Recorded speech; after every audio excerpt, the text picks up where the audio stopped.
बिन मुबारक रहमतुल्लाह ताला अलैह फरमाते हैं लालच के रिश्ते हैं दुनिया के, लालच के। आपके इंतकाल का वक्त आया तो अम्मा बड़ा रो रही थी। अब्दुल्ला बिन मुबारक रहमतुल्लाह अलैह अपनी अम्मा से कहने लगे, अम्मा तू क्यों रोती है, तेरे तो और भी बेटे हैं, तू मेरे बाद लवारस तो नहीं हो जाएगी, आखिरी वक्त है, नज़ा का आलम, अम्मा तू क्यों रोती है, और भी बेटे हैं।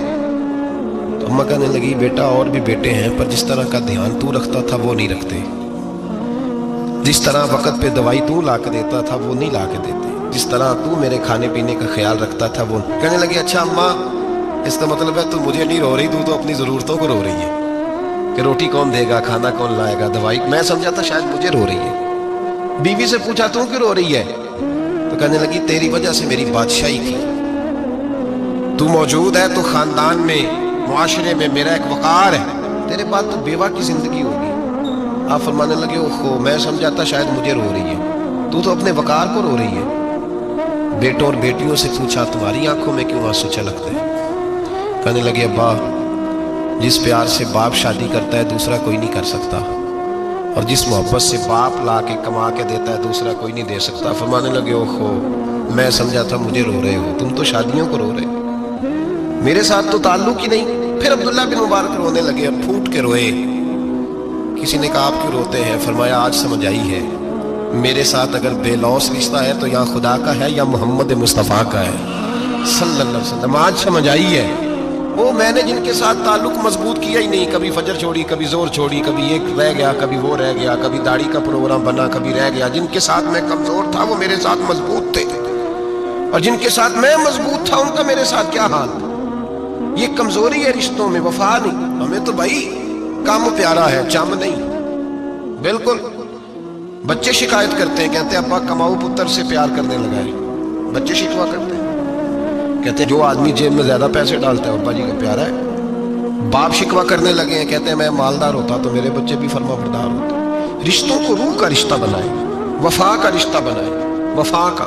कुत्ते का जिक्र कुरान पाक में आया है, इसलिए आया है कि उसने अल्लाह के वलियों से वफा की थी, इसलिए आया है कि उसने अल्लाह के वलियों के साथ वफादारी की। वफादारी की तो अल्लाह ने उसका जिक्र कुरान। एक बादशाह था, बादशाह जो होते थे उनके अपने अपने मिजाज होते थे। उस बादशाह ने 4 5 6 कुत्ते रखे हुए थे, और कुत्ते बड़े बड़े कुत्ते थे, और बड़े वो खूनखार कुत्ते थे, चीर फाड़ खा जाते थे, शेर जितने उनके कद थे। बादशाह थोड़ा सा किसी आदमी से नाराज होता ना, तो एक बहुत बड़े पिंजरे के अंदर एक बहुत बड़ा सुलाखों का घर उसने बनाया हुआ था, उसमें कुत्ते होते थे, और कुत्ते को जब बांध के रखा जाता है तो ज्यादा जहरीला हो जाता है, वो ज्यादा उसके अंदर करवाहट आती है, ज्यादा काटता है। उसने कैद किए हुए थे, कुत्ते तो बड़े जहरीले थे। जिस आदमी से बादशाह थोड़ा सा नाराज होता ना, तो वो कुत्ते के आगे उस आदमी को डालता, कुत्ते उसको चीर फाड़ के खा जाते। ये सजा थी, लोगों को पता था। बादशाह के वजीर ने बड़ी खिदमत की बादशाह की, 35 साल तक नौकरी की, लेकिन हर सूरज ने गुरूब तो होना ही होता है ना, हर चांद ने ढलना भी होता है। अब बूढ़ा होने लगा, वो जो मजबूत हाफसा था वो कमजोर होने लगा, हल्की हल्की गलती। बादशाह मिजाज का बादशाह था, पर नहीं समझ में आया। तो मैंने कहा कि लोग कहते हैं हमें काम प्यारा है, चम नहीं, तो रिश्ता वफा का था ही नहीं। वजीर समझने लगा कि अब ना मैं भी गलतियां करने लगा हूं, तो ऐसा ना हो किसी दिन मैं भी इन कुत्तों का शिकार हो जाऊं। उसने बादशाह से कहा कि बादशाह, मुझे आहिस्ता आहिस्ता माजरत करने लगा, कदम हटाने लगा कि मुझे छुट्टी दे दी जाए, अब मैं बूढ़ा हो गया हूं। लेकिन उसने कहा नहीं नहीं, जब तक मेरी तबीयत नहीं मानती तुम नहीं जा सकते। मुतलक उलेनान लोग थे, वजीर खामोश हो गया, परेशान रहने लगा, गलती हो गई है तो फेंक देगा। एक तजवीज उसके ज़हन में आई, वो जो पिंजरे, कुत्तों के पिंजरे पर मुहाफिज बैठा था ना, जो उनको खाना डालता था, रोटी डालता था, गोश्त देता था, उसको एक दिन कहने लगा, यार तेरी ड्यूटी है सारा दिन कुत्तों को खाना देने की, गोश्त देने की, तो 2-4 दिन ड्यूटी मुझे नहीं देता? तू ले ले, मैं तो पहले ही परेशान हूँ, सारा दिन उनकी देखभाल करता हूँ। उसने कुछ थोड़ा सा गोश्त लिया, पिंजरे के बाहर खड़े होकर कुत्तों को डाला। अगले दिन थोड़ी रोटियां ले आया, कुत्तों को डाली। 2-4 दिन, हफ्ता, महीना, साल भर, जितना उसको मौका मिला वो दिन भर खिदमत करता। बस वक्त एक दिन आ गया, बादशाह को कोई बात अच्छी न लगी, अच्छी न लगी। उसने कहा इस बुड्ढे को उठाओ और डालो कुत्तों के पिंजरे में। सारी जिंदगी यहां रहा, इसे अभी तक नहीं पता चला मेरे मिजाज का। उठा के पिंजरे में डाला ना, तो बजाय इसके कि कुत्ते उसे काट खाते, वो उसके पैर चूमने लगे। वो पैर चूमने लगे, हाथ चूमने लगे, चाटने लगे। तो बादशाह सामने खड़ा था नजारा देखने को कि चीर फाड़ करते तो खुश हुआ करता था, खूंखार दरिंदे जैसी उसकी तबीयत हो गई। जब देखो प्यार कर रहे हैं, तो बादशाह वजीर से कहने लगा ये क्या है? तो वजीर रो पड़ा, कहने लगा तू सियासतदान था तो मैं भी सियासतदान था, सारी जिंदगी सियासत की लेकिन दुनियादारों के साथ रहा, तो अंजाम ये हुआ कि मुझे इस पिंजरे में डाल दिया गया। देख तू बहुत बड़ा सियाना था और मैं भी समझदार था, वजीर रहा, लेकिन हमारा रूह का रिश्ता न बन सका। अरे हमसे तो ये कुत्ते ही अच्छे निकले। तेरी 40-35 साल खिदमत की तो तूने कुत्तों के आगे डाल दिया। इन्हें तो चंद महीने रोटी डाली है, मेरे वफादार हो गए। चंद महीने रोटी, जिन्हां तना विच इश्क न रचिया कुत्ते ओ ना थी चंगे। जिन्हां तना विच इश्क न रचिया कुत्ते ओ ना थी चंगे। मालक देकर राखी कर दे सावर भुखे नंगे। और बाबा बुल्ले शाह साहब फरमाते हैं, तू राती जागे ते शैख सदा में, राती जाग दे कुत्ते ते तैथू उत्ते मालक दा दर मूल न छड़ दे। भावें मारो 100 जुत्ते ते तैथू उत्ते रुखा सुखा खा। दिने जार रुखां विच सुते तैथू उत्ते एक बुरकी दा कदर पछानन। भावें मालक होवन सुते, एक बुरकी दा ऊपर खड़े होके काम नहीं कराना पड़ता कि मैं खड़ा रहूंगा तो काम सही होगा, जाऊंगा तो ना। एक बुरकी दा कदर पछानन, भावें मालक होवन सुते। फिर अपने आप को मुखातब किया, कहने लगे उठ बुल्लिया चल यार मना ले, नहीं ते बाजी लै गए नहीं कुत्ते। उठ बुल्लिया चल यार मना ले, नहीं ते बाजी लै गए नहीं, जल्दी कर उठ जा, ये तो आगे गुजर गए तुझसे। तो भाई यार, रिश्ता वफा का हो तो कायम रहता है और बेवफाई का हो तो टूट जाता है। मदीने के महबूब सैयद आलम सल्लल्लाहु अलैहि वसल्लम ने मक्का फतह किया, शोर हो गया, इज़ा जा नस्रुल्लाह वल फतह, फतह हो गई। इन्ना फतहना लका फतहम मुबीना के जलवे नजर आने लगे। आज अरब का नक्शा बदल गया, हालात तब्दील हो गए, दुनिया बदल गई। महबूब पाक सैयद आलम सल्लल्लाहु अलैहि वसल्लम इस शान से मक्के में दाखिल हुए कि हर कोने से नबी पाक के नाम के नारे बुलंद होने लगे। अभी 10 साल पहले नबी पाक रोते हुए मक्के से निकले थे, 10 साल कबल रोते हुए गए थे और 2 गुलाम हुजूर के साथ थे। आज उसी मक्के में हुजूर आए हैं तो लगता है पहाड़ और पत्थर भी मेरे रसूल के नारे लगा रहे हैं। तो एक उरूज हो गया, हालात एक नया रुख इख्तियार कर गए। और मक्का मुकरमा के अंदर अल्लाह तबारक, अब तो इहाता बड़ा हो गया है, मुताफ बहुत बड़ा हो गया है, हरम शरीफ की मस्जिद को वुसअत दे दी गई है, लाखों लोग आ सकते हैं। उस वक्त जब 10,000 लोग आए ना, तो सीरत निगार कहते हैं यूं लगा जैसे दरख्तों पे भी लोग चढ़े हुए, पहाड़ों पे भी लोग, इतना मजमा था। कहाँ 2-3 लोग और कहाँ हजारों का इज्तिमा। मेरे नबी पाक सल्लल्लाहु अलैहि वसल्लम ने तवाफ किया ऊँटनी पे बैठ के काबे का। फिर मेरे महबूब तशरीफ लाए और हुजूर ने खाना काबा का दरवाज़ा खोला। फिर मेरे नबी पाक ने बुत तोड़े। फिर मेरे महबूब ने खाना काबा के दरवाजे में खड़े होकर खुतबा इरशाद फरमाया। फिर मेरे रसूल पाक सल्लल्लाहु अलैहि वसल्लम के जलवे ज़माने ने देखे। इन सारे हालात में दुनिया ने एक वफा का अजीब मंजर देखा कि उस मौसम बहार में ना तो आवाज़ हज़रत अबू बकर के नाम की बुलंद हुई, ना उमर फारूक और ना मौला अली के नाम की बुलंद हुई। उस मजमा आम में महबूब पाक की आवाज़ गूंजी तो रब करीम के हबीब ने फरमाया, आई ना बिलाल, मेरा बिलाल कहाँ है, मेरा बिलाल कहाँ है, उसको बुलाओ ना, किधर है बिलाल। अजीब रंगे वफा देखा ना लोगों ने, ये वफा। फरमाया बिलाल किधर है। हजरत बिलाल हाथ बांधे सबसे पीछे, वो शोहरत से बचने वाला पीछे पीछे रहता है। जी चाहता है सारी गजलें उस जालिम के नाम करूं। पीछे थे हजरत बिलाल रज़ी अल्लाह ताला अन्हु, दौड़े हुजूर में हाजिर हूं। फरमाया इधर आ यार, काबे की छत पे तो चढ़ जरा, आजान तो सुना। एक सहाबी हुजूर के कान में बोले, और ये भी हिकमत इलाही थी कि वो बोले, हजरत बिलाल की शान जाहिर होनी थी। कान में कहा, या रसूलल्लाह काफिर पहले ही मर गए, पहले ही कोई हाल नहीं इनका, आज तो बिल्कुल ही खत्म हो गए। हुजूर आज आपका सिक्का चल गया है, बिलाल के बड़े दुश्मन है, बिलाल को रहने दे, कोई और ना आज अजान दे दे।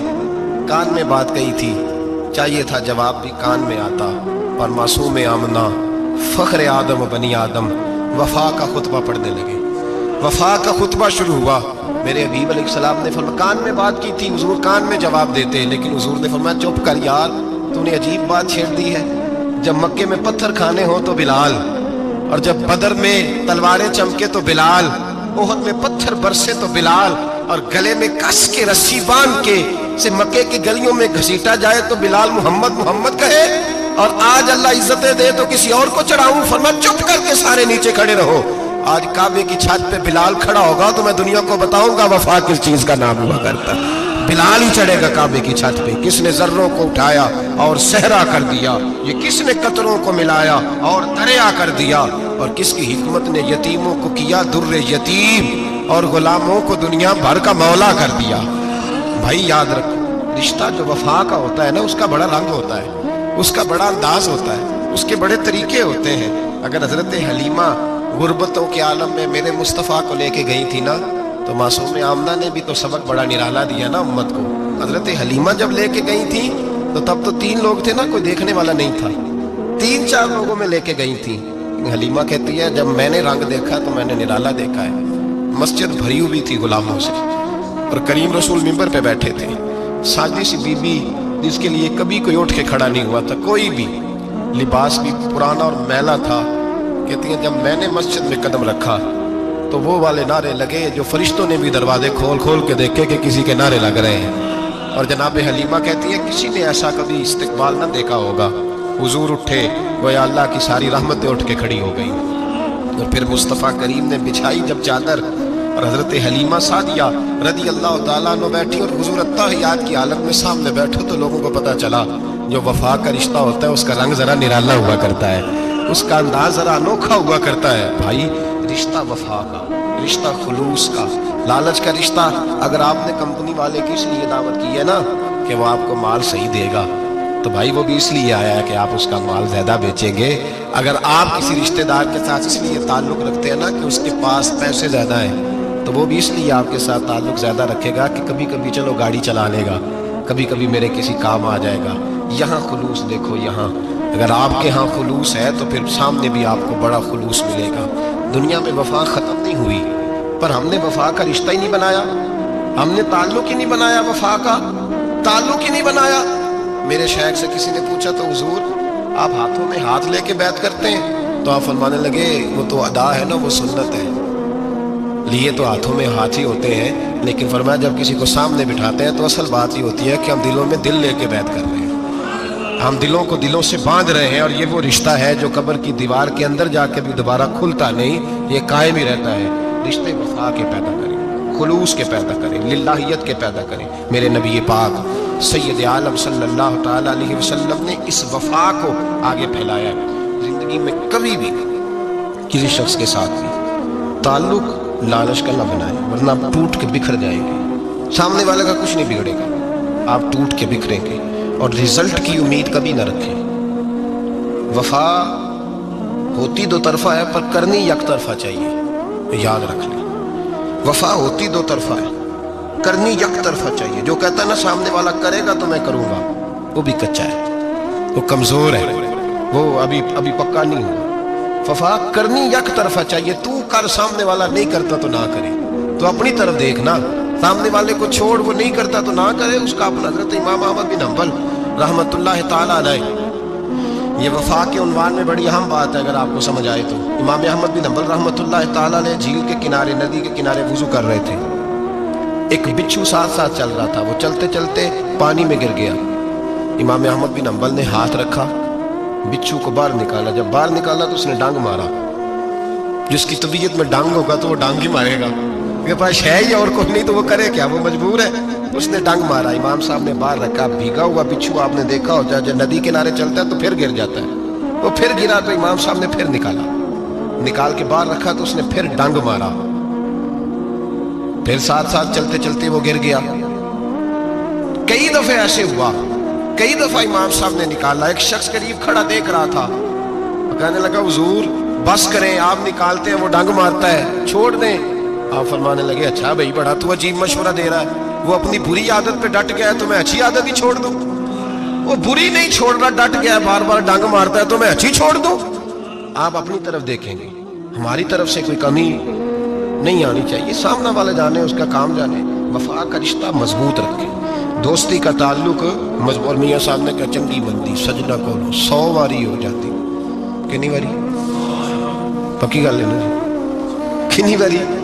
میاں صاحب نے کہا ہے 100 واری، ہم تو ایک واری بھی معافی دینے کو تیار نہیں۔ چنگی مندی سجنا کو، ایسے نہیں آنے جانے والے سے نہیں، اس کے معاملے میں تو ہم خوددار ہیں نا، ہر ایک سے نہیں سنتے، وہاں تو ہم خوددار ہیں۔ سجنا کو چنگی مندی سجنا کولو 100 واری ہو جاندی، یار یاراں دا گلا نہیں کردے اصل پریت جنہاں دی۔ اور پھر یہ بھی کہتے ہیں پانی پرن سہیلیاں رنگا رنگ کڑے، اسی پریا اس دا جانیے جس دا توڑ چڑھے، پریا اس دا جانیے جس دا، یاد رکھ لیں، پریا اس دا جانیے جس دا۔ مزہ تب بھی ہے کہ حضرت ابو بکر صدیق کا جنازہ روضہ رسول پہ رکھا جائے تو مصطفیٰ کریم کا دروازہ خود بخود کھول جائے اور حضور فرمائے لاؤ دوست کو دوست کے ساتھ ملا دو، پانی پرند سہیلیاں تے رنگا رنگ کڑے، پریا اس دا جانیے جس دا توڑ۔ رشتوں کو ثابت نہ کرے، رشتوں سے وفا کرے، ثابت نہ کرے میرا بڑا رشتہ ہے، آپ پتہ چلنا چاہیے کتنا رشتہ ہے۔ باپ کا بیٹے سے رشتہ ہوتا ہے تو سارا دن ماتھا چومے پیار کرے، اسے دکھ سکھ کا پتہ ہی نہ ہو، تو یہ کیسا رشتہ ہو؟ رشتے ثابت نہ کرے، رشتے مضبوط کرے، مضبوطی والی ڈیوٹی سر انجام دیں۔ اللہ اپنے ساتھ، اپنے محبوب کے ساتھ، اپنے نیک بندوں کے ساتھ ہمارے رشتوں کو مضبوط فرمائے، آمین، آخر دعوانا۔